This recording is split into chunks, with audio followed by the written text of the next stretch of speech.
So this is going to be, like I mentioned, I'm going to try and do a series on how this farm develops and all the challenges that Debbie faces, because perhaps in capturing them, we can give it a larger audience of people who are interested in these ways of organizing community and society, and perhaps also connect with other people who are in control of resources that might benefit and maybe accelerate and increase the output from farms like these.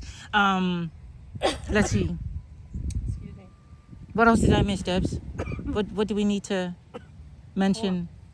Because I'm interested in what the things, because you obviously have questions about this process that there's not a chance in hell I'll be able to ever answer. But I'm hoping that the larger community of the world might be able to say, oh, at your experience level, here is somebody in Idaho somewhere who might know the answer to something that you want to also ask the world.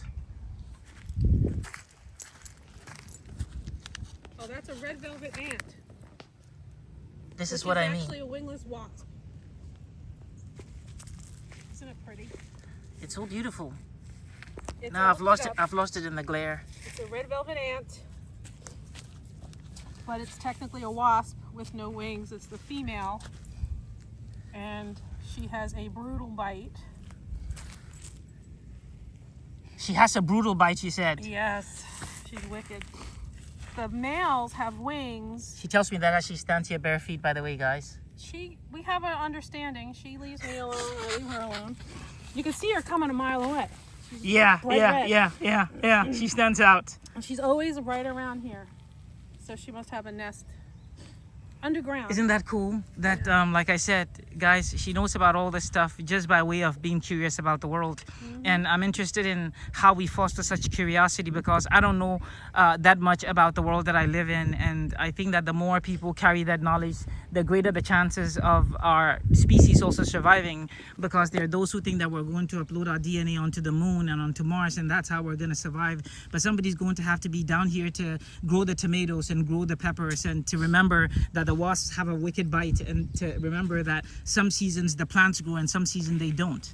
And who is that person going to be, right? Huh? Who's ever? Well, it's not going to be like this if we don't take care of our pollinators. She is ours in Woodbridge here, right? She represents something that is in a way, right? In a way, on her farm, she is cultivating the bees that are going to come over to your house and pollinate your strawberries, right? And that is why people like her need support in our communities, because their contribution to the society is indirect and so nuanced that you can't even begin to see it. I can spot butterflies from all the way across on that field, right? And all this is because people like her come out on a Sunday when other people are watching soccer in the World Cup, and they pull the weeds and they do all this stuff. And what do some people like you wish there was more of in the world? What do the Debbies of the world want? I mean, to sound completely cliche, just peace and love.